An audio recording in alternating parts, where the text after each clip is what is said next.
Of all the things to be excited about, what's more fun than when you're watching clips of the Jets practicing, first time draft picks in uniform, first time free agent acquisitions in uniform, where you get to see them playing and get to see what they can do. And then you're reading updates on Twitter and you're hearing things like blanketed by Sauce Gardner. Garrett Wilson was blanketed. And you say, well, maybe, does that mean that maybe Garrett Wilson just isn't really good at creating space? Something we kind of know is not true. I mean, speed doesn't just go away magically because you're wearing an NFL uniform. Route running doesn't just go away. But never mind that.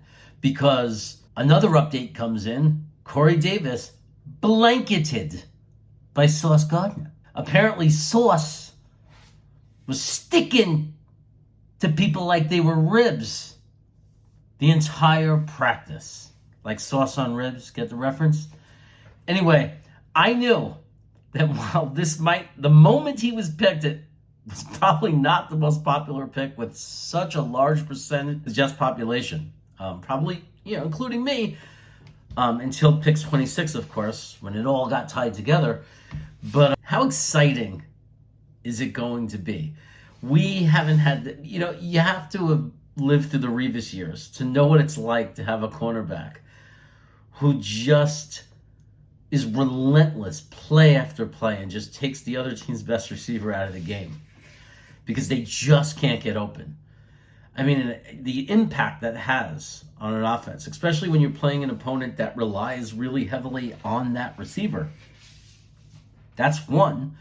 But also, imagine starting out every play where one of the progressions in that play is never open. Like that, isn't that frustrating? Like whether it's the first place the quarterback looks or the second place the quarterback looks, you eventually have to change your plays and not, even consider throwing in that direction, which is what creates that island. And it's a lot of fun because it makes it really easy for us as a defense when we start figuring out they're not going to go to a certain side of the field very often.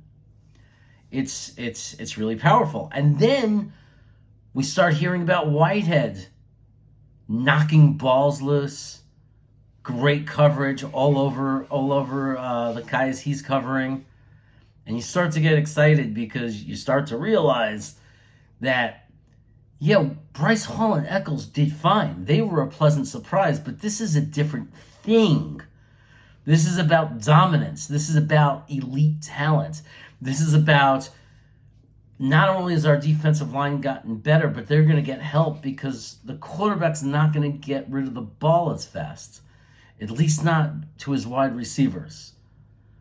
We're going to be able to create more time for our edges to get to the quarterback. Now, when both are on full cylinders, when we're covering well, but we're also getting to the quarterback really, really quick and applying a lot of pressure, now you're talking about sacks, you're talking about bad passes, turnovers, all kinds of exciting things.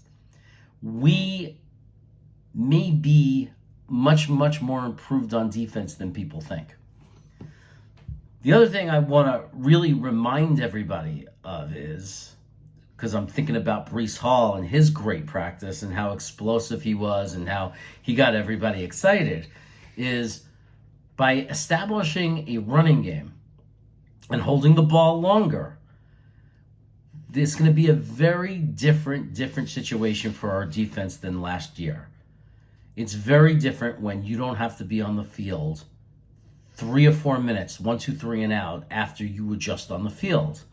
Every defense wears down. With the exception of a few games, a lot of our worst performances actually was later in the game or throughout the game as our defense got or just became exhausted because they were constantly being put back on the field with very little time to recover or get rest, but also because the other team's offense would get into a nice rhythm.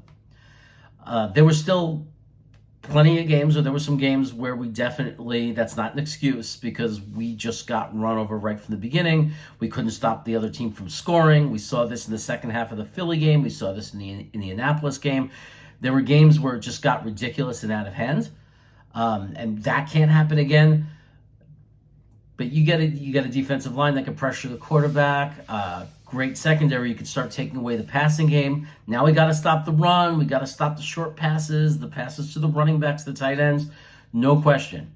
But it's much easier to focus on and do that when you're applying pressure and you have corners you could trust taking out the receivers. So go Jets. Let's see if it'll make a difference. If you like this video, hit the like button so I make more like them. If you like the channel, make sure you're subscribed. It's the little bald guy that looks like Mr. Clean right here. Or is he there? He's somewhere. He's somewhere. It's right in the corner. It's a little bald guy. You hit that button. It makes it really easy to subscribe to the channel. And you only do that because you want more of the content. If you subscribe, I'll pop up when you hit the home screen. Now, if you want to make it even more relevant in your YouTube experience, you'll hit that little notification bell, and that will tell you important things like when I'm live, because there's nothing more fun than being in a Jets Chaos with Jeremy live show.